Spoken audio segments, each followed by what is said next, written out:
मान्य साथियों, हिंदी दिवस की बहुत बहुत शुभकामनाएं। आज हम हिंदी के कुछ महत्वपूर्ण विषयों पर आपसे चर्चा करेंगे। हिंदी के 3 मुख्य आयाम हैं: भाषा, लिपि और उच्चारण। भाषा और लिपि अंग्रेजी के प्रभाव से और कुछ उर्दू के प्रभाव से बदल गए हैं, किंतु आज जिस विषय पर हम चर्चा कर रहे हैं वह विषय है उच्चार की विज्ञान या उच्चारण। उच्चारण सबसे महत्वपूर्ण बिंदु है जो स्कूलों में, महाविद्यालयों में या अन्य किसी संस्थान में पढ़ाया नहीं जाता, और इसलिए बच्चों के, हम सब के उच्चारण अशुद्ध होते हैं, और उच्चारण अशुद्ध होने के कारण एंकर जो होते हैं, संचालक, वो गुणवत्तापूर्ण नहीं होते। और निस्संदेह ही हमारे मध्य प्रदेश की यह समस्या है, उच्चारण दोष के कारण हमारे यहाँ अच्छे संचालक नहीं मिलते। तो आज मैं आपके सामने उच्चारण के कुछ बिंदुओं पर चर्चा करूंगा। सामान्यतः हमारे अज्ञानता के कारण, सहज प्रवाह के कारण, बोलियों के प्रयोग के कारण या विदेशी भाषाओं के प्रयोग के कारण उच्चारण में दोष आ जाते हैं। हम सहजता देखें कि हम किसी अपने मित्र से कहेंगे कि 500 रुपए का नोट है क्या, मुझे 500 रुपए की जरूरत है, और हम लोग मान लेते हैं कि इन्होंने सही बोला है। 500 तो शब्द होता नहीं, 500 होता है, तो ये सहज रूप में हम अशुद्ध बोल देते हैं। ऐसे ही 11, 12, 13, 14, 15, 16 ये सहज प्रवाह में अशुद्धियां करते हैं।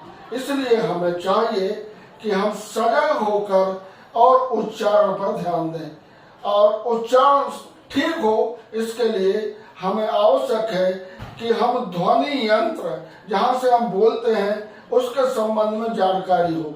किसी भी कक्षा में यह नहीं पढ़ाया जाता, जबकि बहुत आवश्यक है कि हम मुख, कंठ, तालु, जिह्वा, दंत, ओष्ठ, काकल, अभिकाकल, इनका हमें ज्ञान हो। स्वर तंत्रियां जो बोलने का काम करती हैं उसके संबंध में हमें जानकारी हो। नाक के द्वारा या मुख के द्वारा जो वायु निकलती है वह बोलने में कैसे कार्य करती है, इसकी जानकारी होना चाहिए। यह बड़ा विषय है, किंतु आवश्यक है कि बच्चों को मुख यंत्र के संबंध में प्रारंभिक जानकारी हो। आज हम केवल मुख्य बातों पर आपसे चर्चा करेंगे कि अशुद्धियां उच्चारण की कैसे होती है, क्योंकि बोलने का जब तक हम अभ्यास नहीं कराएंगे, हमारे आचार्य, शिक्षक जब तक बच्चों को बोलना व्यवहार में नहीं सिखाएंगे, हमारा उच्चारण नहीं ठीक होगा। कुछ बातों पर हम ध्यान दें। सबसे पहले जय गणेश, जय गणेश, जय गणेश देवा खूब बोलते हैं सब लोग, किंतु विचार नहीं करते कि गणेश कोई शब्द नहीं है, गणेश बोलना चाहिए। थोड़ी सी वायु जब नाक से निकलेगी तो गणेश सही होगा, और वायु नाक से नहीं निकलेगी तो गणेश होगा। तो जैसे हम गुण और गुण में भेद कर लेते हैं, इसी तरह गणेश अशुद्ध है और गणेश शुद्ध है। इस पर हमें ध्यान देना चाहिए। दूसरा, वाह और बा का हम बहुत अशुद्ध प्रयोग करते हैं। देखें, वंदे मातरम, बरदे वीणा वादनी, ये हमें वा चाहिए, किंतु हम बा का प्रयोग करते हैं। इसके लिए सरल है कि हम ओठों को गोल आकृति दें तो वा निकलेगा, और ओठों को एक बार मिला दें, एक लाइन बन जाएगी तो बा बन जाएगा। तो वा और बा का भी हमें ध्यान देना चाहिए।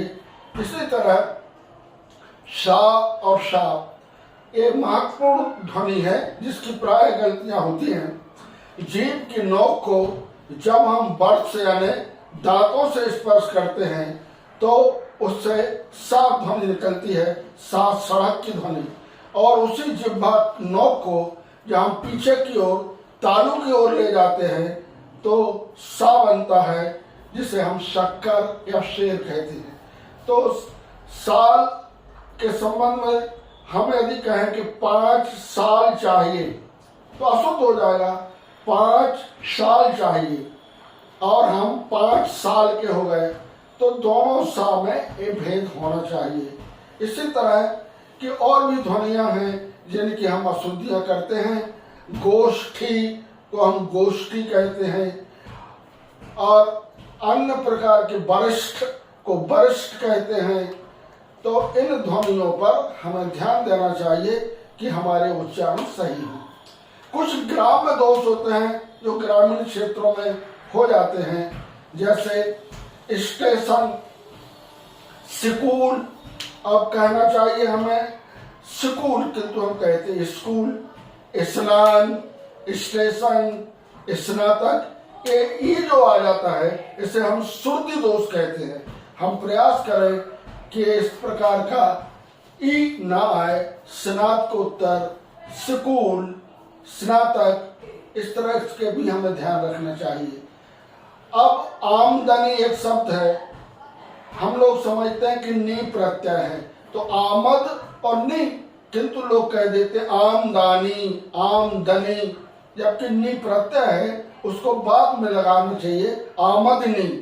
इसी तरह कंपनी में ये नी प्रत्यय नहीं है इसलिए उसको पूरा बोलना चाहिए कंपनी।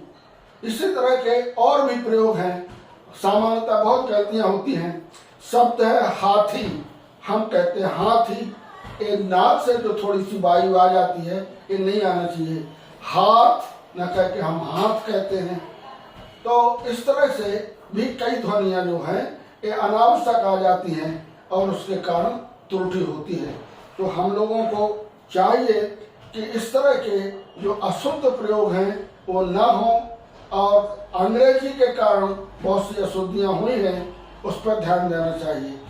अंग्रेजी का बड़ा प्रभाव हम पर पड़ रहा है, दिन प्रतिदिन बढ़ रहा है और अंग्रेजी में उच्चारण का कोई महत्व नहीं होता, कैसा भी प्रयोग करें चलता है। किंतु हिंदी संस्कृत से निकली हुई भाषा है जिसे पाणिनि, पतंजलि, कात्यायन इन्होंने व्यवस्थित किया है, इसलिए भाषा हमारी उच्चारण पर निर्भर करती है। हमारा उच्चारण शुद्ध हो तभी हमारी हिंदी सही होगी।